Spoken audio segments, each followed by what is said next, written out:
everyone, and welcome to English Pod. My name is Marco. I'm Amira. Hey, Amira, how are you today? I'm doing great. What about you? I'm doing pretty good. I'm excited about this lesson that you have for us today.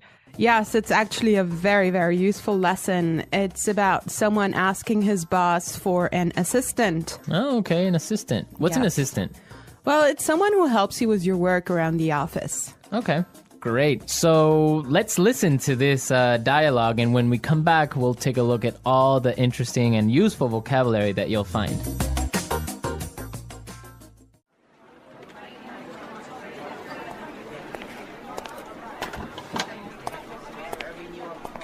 Like I told you before, we just don't have the resources to hire you an assistant. I understand that, but the fact is, we're understaffed. The timing is just not right. The economy's bad, and it's too risky to take on new staff. Yeah, I guess you're right. Here's an idea. What if we hire an intern? She would take some of the weight off my shoulders. She? Yeah, you know, a recent graduate. She could give me a hand with some of these projects, and we could keep our costs down. That sounds reasonable. Let me see what I can do.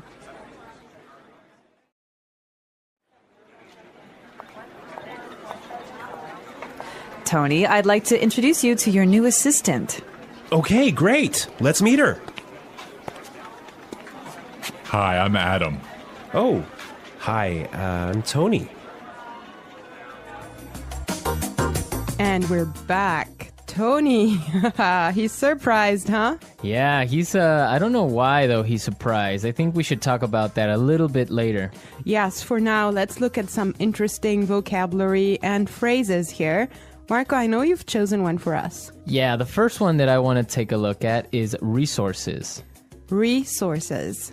Resources. Resources. And that means, in this text, basically money. Right. So the office doesn't have enough money. Okay. I've chosen another interesting word for you, and that's understaffed. Understaffed. Understaffed. Understaffed. Now, understaffed means that they don't have enough people working there. They don't have enough workers. Right. They don't have enough employees. Perfect. Okay. The next one is timing is just not right. The timing is just not right. The timing is just not right. The timing is just not right. Okay, let's listen to how we can use this entire phrase in a different situation so then we can understand what it means. Let's listen.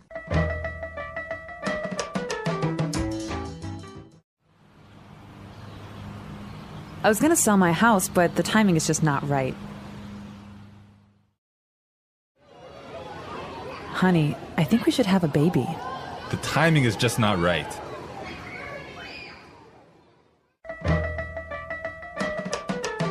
Okay, great. I guess that makes it clear.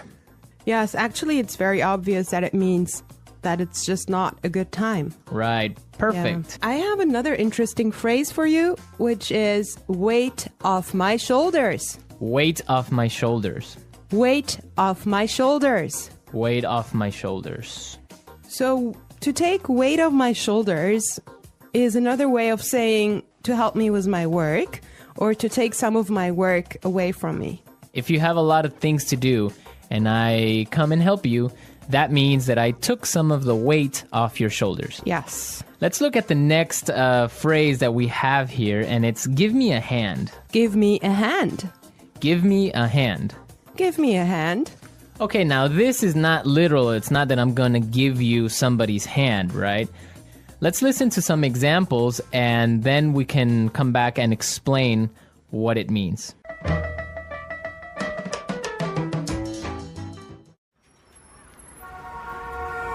Can you give me a hand with these boxes?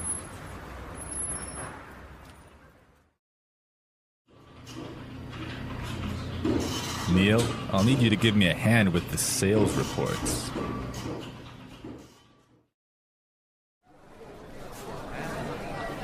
Here, let me give you a hand with your suitcase.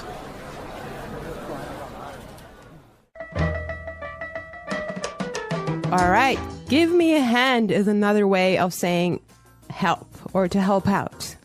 Exactly, to help out. Right. Perfect. Now, the last phrase we're going to look at here in this dialogue is keep our costs down. Keep our costs down. Keep our costs down. Keep our costs down. So to keep our costs down means to try and not spend so much money. Exactly. Many companies, for example, now control how much printing you do, Yes. right? To yes. keep the costs down of paper. Yeah, so in other words, they do not want to have unnecessary spending. Perfect. Okay, I think it's time for us to listen to this dialogue one more time. But I want everyone to listen and see why Tony is surprised at the end when he meets his intern, when he meets his assistant.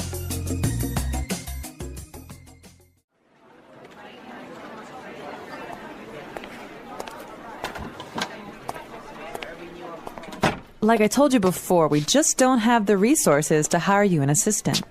I understand that, but the fact is, we're understaffed. The timing is just not right. The economy's bad, and it's too risky to take on new staff. Yeah, I guess you're right. Here's an idea. What if we hire an intern? She would take some of the weight off my shoulders. She?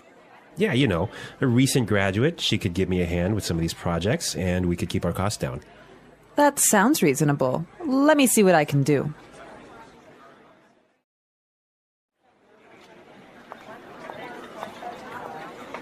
Tony, I'd like to introduce you to your new assistant. Okay, great. Let's meet her. Hi, I'm Adam. Oh, hi, I'm Tony. Well, you know, Marco, I think that Tony was really surprised because he was kind of hoping to have a female intern. Yeah, I think that's exactly what he was expecting. Maybe this guy is a little bit sexist. He thought that an intern should be a girl. But instead, he got Adam. Exactly, and it looks like Adam is really big and really tall because he's got that deep voice. Right. An intern, Marco, do you want to elaborate on that? Working at a company with a very low salary or sometimes no salary at all, but what you're gaining is experience and you are learning a lot of things.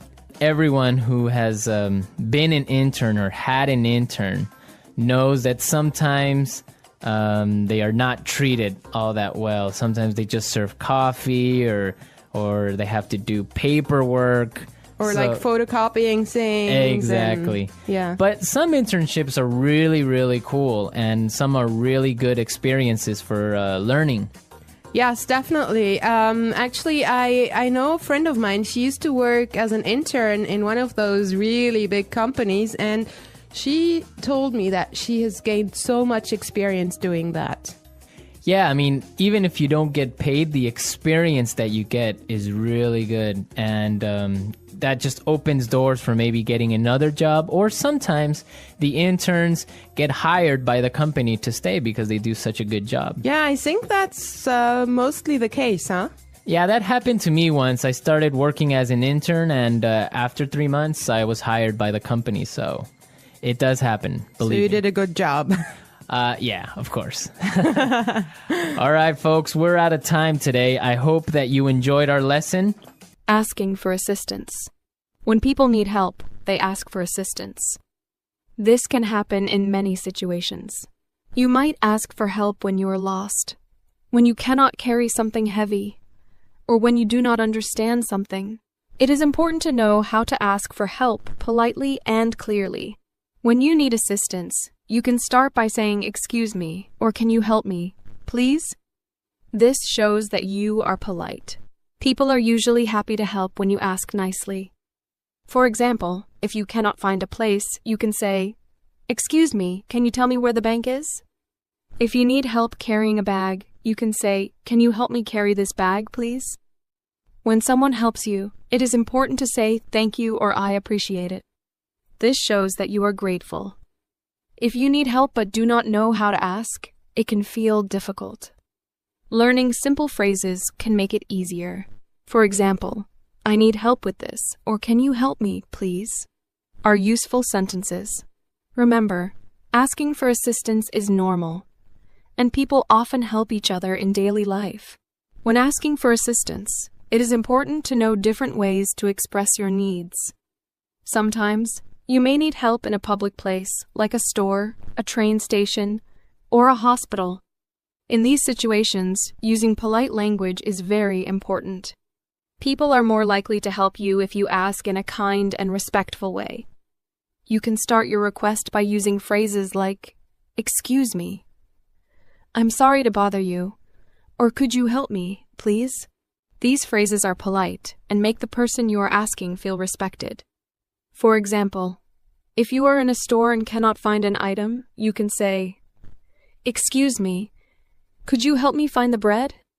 If you are at a train station and are unsure which train to take, you could ask, "I'm sorry to bother you, but could you tell me which train goes to the city center?"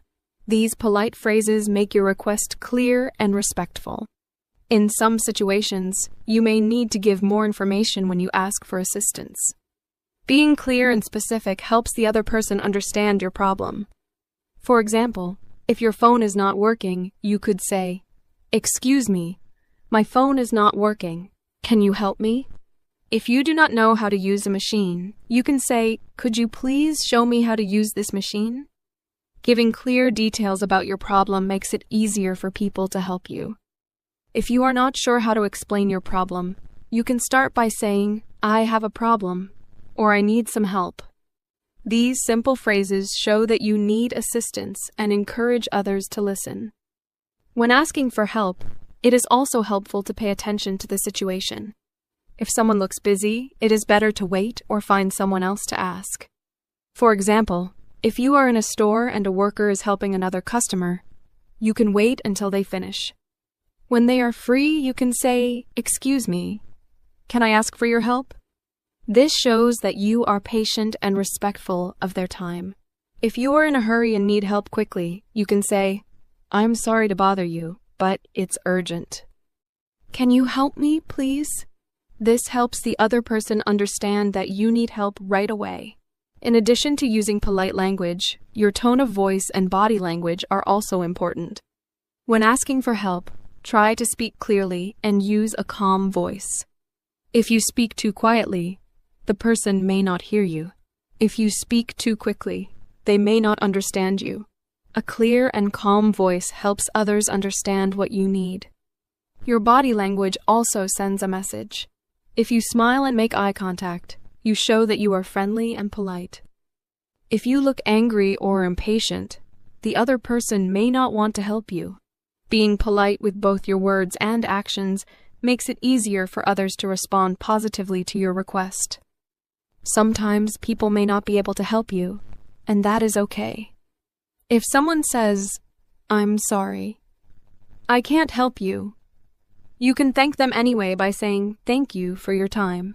It is also a good idea to try asking someone else. For example, if you ask a stranger for directions and they do not know, you can politely ask another person. Being patient and polite increases your chances of getting the help you need. If you are in a place with many workers, like a store or a hospital, it is usually easy to find someone else who can assist you. When you receive help, always remember to show gratitude. Saying thank you or "I really appreciate it" shows that you value the other person's kindness. If someone gives you detailed help, you can say, "Thank you so much for your help," or "I really appreciate your assistance." If the help was quick but useful, you can simply say, "Thanks a lot." Being thankful encourages people to continue helping others. It also leaves a good impression and shows that you are polite and respectful. Asking for assistance is a useful skill in daily life. Whether you need help finding a location, understanding instructions, or solving a problem, knowing how to ask politely and clearly makes communication easier. It also helps you build better relationships with people around you. By using polite phrases, giving clear details, being patient, and showing gratitude, you can ask for assistance in a respectful and effective way. When asking for assistance, it is important to understand that different situations may require different ways of requesting help. In everyday life, you might need help in various places, such as a supermarket, a bus stop, a school, or even on the street. Knowing how to ask for assistance in different situations makes you feel more confident and helps you communicate effectively. It is also important to recognize that the way you ask for help may change depending on who you are speaking to. For example, when asking a stranger for help, you may want to be more formal and polite. When asking a friend or family member, you can be more casual and relaxed. Understanding these differences will help you navigate different social situations more easily. When you ask for help from someone you do not know, it is best to use formal and polite language. Starting with phrases like, "Excuse me," "I'm sorry to bother you," or "Could you help me, please?" shows respect and makes the person more willing to assist you. For instance, if you are in a supermarket and cannot find a product, you could ask an employee, "Excuse me, could you please tell me where the milk is?" If you are lost in a new city, you might stop someone on the street and say, "I'm sorry to bother you, but could you help me find the train station?" These polite expressions make your request sound kind and respectful, which increases the chances that the other person will be happy to help. When you are asking for help from someone you know, you can use more casual and simple phrases.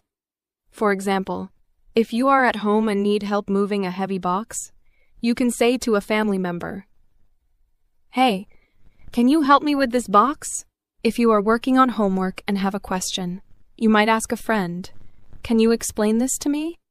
In these familiar situations, it is not always necessary to be very formal, but it is still important to be polite.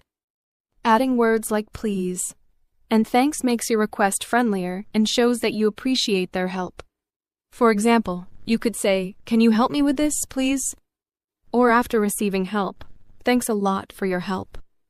Sometimes, you may need to ask for help in situations where people are very busy, such as in a hospital, at a busy store, or in a crowded place. In these cases, it is especially important to be clear and direct while still being polite. If you are in a hospital and need help finding a doctor's office, you could say to a staff member, "Excuse me, I need to find Dr. Smith's office. Can you help me, please?" If you are at a busy restaurant and need assistance, you could say to a waiter, "I'm sorry to bother you, but could I get some water, please?" Being clear and polite helps the other person understand your needs quickly, even when they are busy. In some situations, you might need to ask for help in an emergency. When there is an emergency, it is important to speak clearly and quickly so that others understand the seriousness of the situation. For example, if someone is hurt, you can say, "Help. Someone is injured. Please call an ambulance." If you see a fire, you might say, "There's a fire. Please call the fire department." In emergencies, people understand that you must speak directly and urgently, so it is okay to be less formal. However, it is still helpful to speak clearly and loudly so that others understand and respond quickly. When you ask for assistance, it is also helpful to use gestures or body language to make your request clearer. For example, if you are asking for directions, you might point to a map or a street to show where you want to go. If you need help lifting something heavy, you could gesture toward the object to show what you need help with. Using gestures along with clear language can make your request easier to understand, especially if the other person does not speak your language well.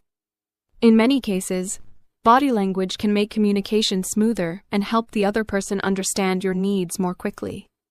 Another important part of asking for assistance is being patient and understanding. Sometimes, the person you ask may not be able to help you immediately. For example, if you ask for help in a store and the worker is busy, they might say, "I'll be with you in a moment." In these cases, it is important to wait politely until they are available. If someone cannot help you at all, you could try asking someone else. For instance, if you ask a stranger for directions and they do not know, you can thank them and ask another person. Being patient and polite makes it easier to get the help you need and leaves a good impression on others. It is also useful to know how to respond when someone offers you assistance without being asked. Sometimes, people notice when you need help and offer it before you ask. For example, if you are struggling to carry a heavy bag, someone might say, "Do you need help with that?" In this situation, you can respond politely by saying, "Yes, please." "Thank you." If you do not need help, you can say, "Thank you, but I'm okay." Being polite when accepting or refusing help shows that you appreciate the other person's kindness. Learning how to ask for assistance in different situations is a valuable skill. Whether you are asking for help from a stranger, a friend, or in an emergency, using polite and clear language makes your communication more effective. By practicing different ways to ask for help, you will feel more confident when you need assistance. Remember to be polite, use clear language, and show gratitude when someone helps you. These small actions make a big difference in everyday communication and help you build positive relationships with the people around you. When learning to ask for assistance, it is also important to understand how cultural differences can affect the way people give and receive help. In some cultures, people are very open to offering assistance, even without being asked. For example, if you look confused or lost, someone might approach you and say, "Do you need help?" In other cultures, people may wait until you ask for help directly. Understanding these cultural differences can help you feel more comfortable when asking for assistance in different countries or with people from different backgrounds. If you are unsure how to ask, starting with polite and clear phrases like "excuse me" or "could you help me, please," is always a good choice, no matter where you are. Another important skill when asking for assistance is knowing how to ask follow-up questions. Sometimes, when someone gives you help, their answer may not be completely clear to you. In these situations, it is useful to ask additional questions to get more information.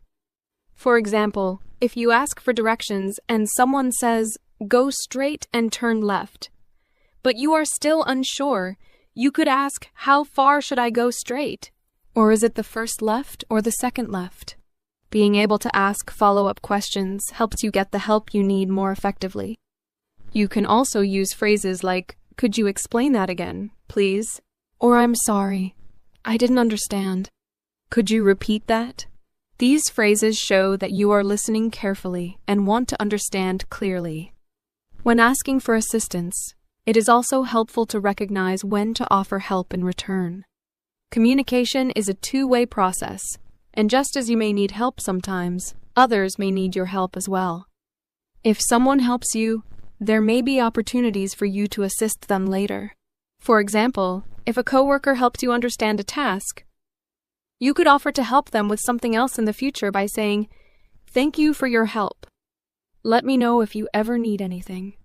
Offering help in return shows kindness and builds positive relationships with others. Even if you cannot directly repay someone, a sincere "thank you so much for your help" shows that you value their time and effort. It is also useful to know how to ask for assistance when you are using services such as public transportation, customer service, or healthcare. In these settings, you may need to ask for help with specific problems. For instance, at a train station, you could ask, "Could you help me find the right platform, please?" When speaking to customer service, you might say, "I have a problem with my order. Could you assist me?" In a doctor's office, you could ask, "Could you help me understand these instructions?" Using specific language helps people in these roles understand your problem quickly and find a solution. Additionally, being patient and respectful with service workers is especially important, as they often assist many people throughout the day. Sometimes, you may need to ask for assistance in a professional or formal setting, such as at work or school. In these environments, it is best to use polite, clear, and professional language. For example, if you do not understand a work assignment, you could ask your manager, "Could you clarify the instructions for this task, please?" If you are a student and need help with an assignment, you could say to your teacher, "I'm having difficulty with this question. Could you explain it to me, please?" Using formal language shows that you are serious and respectful. It is also helpful to show that you have already tried to solve the problem yourself before asking for help. For instance, you might say, "I have tried to solve this, but I'm still confused. Could you help me understand it better?" When asking for assistance, it is also important to be aware of how to respond if the person you ask cannot help you. Sometimes, the person may not know the answer or may be too busy to assist you. If this happens, it is polite to say, "Thank you anyway," or "I appreciate your time." You can then look for someone else who might be able to help. For example, if you ask a store employee where to find an item and they are unsure, you could say, "Thank you anyway. I'll try asking someone else." Being understanding and kind, even when someone cannot help, leaves a positive impression and makes it easier to ask for help again in the future. In some cases, you may need to ask for assistance using technology. For example, if you're using a website and have trouble, you might need to contact customer support. Many websites offer live chat, email, or phone support where you can ask for help. In these situations, it is important to describe your problem clearly and politely. You could say, "Hello, I'm having trouble logging into my account. Could you assist me, please?" If you are using a self-service kiosk at a store or a ticket machine and do not understand how it works, you could ask a nearby worker, "Excuse me, could you show me how to use this machine?" Being able to ask for assistance with technology is becoming more important as many services move online. Another useful skill is learning how to ask for assistance in a group setting. Sometimes, you may need help when you are in a meeting, a classroom, or a social gathering.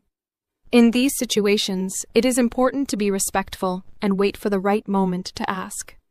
For example, in a classroom, you could raise your hand and say, "I have a question. Could you help me understand this part, please?" In a meeting, you might wait until there is a pause and then ask, "Could you clarify that point, please?" Being respectful of the group and asking your question clearly helps you get the help you need without interrupting others. Asking for assistance is an essential life skill that helps you navigate different situations with confidence. Whether you are asking for directions, seeking help with a problem, or requesting clarification, using polite and clear language makes communication easier. Remember to be patient, respectful, and grateful when others assist you. Practicing these skills in everyday situations will improve your ability to ask for help effectively. Over time, you will become more comfortable asking for assistance and offering help to others, making your interactions smoother and more positive. The English Pod Audio Review. Listen to the meaning, then say the vocabulary word. Money. Resources. Not enough people to do the job. Understaffed. It's not a good time now. The timing is just not right. Remove pressure or stress. Weight off my shoulders. Help. Give me a hand. It's okay. That sounds reasonable. Hire. Recruit. Working too much. Overworked. Not enough people to do the job. Short-staffed. Reduce spending. Cut costs. Having too many employees. Overstaffed. Let's try that faster. Working too much. Overworked. Remove pressure or stress. Weight off my shoulders. Having too many employees. Overstaffed. Reduce spending. Cut costs. Hire. Recruit. Money. Resources. It's okay. That sounds reasonable. Not enough people to do the job. Understaffed. Not enough people to do the job. Short-staffed. Help. Give me a hand. It's not a good time now. The timing is just not right. Now say the word and hear it in a sentence. Resources. We would like to use more resources to increase our sales. Resources. We don't have enough resources to start a new project. Resources.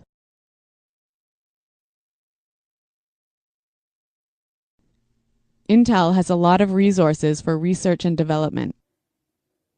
Understaffed.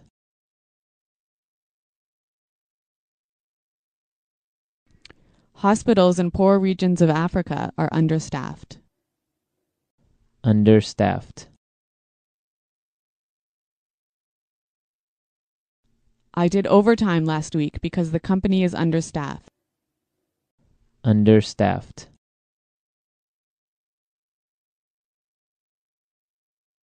The factory is producing less than usual because it's understaffed. The timing is just not right. The timing is just not right. The timing is just not right for us to have a baby. The timing is just not right. I want to buy a car, but the timing is just not right. Weight off my shoulders.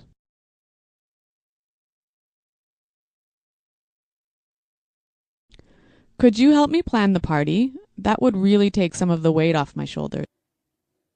Weight off my shoulders.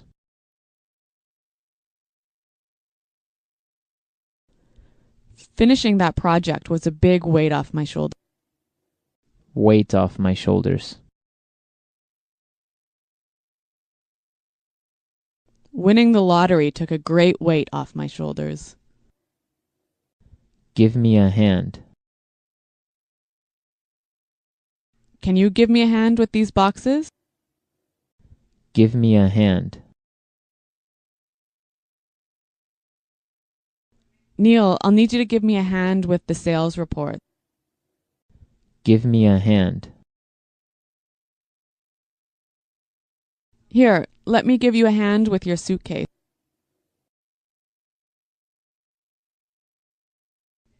Paying $30 for new shoes sounds reasonable. Does that sound reasonable to you?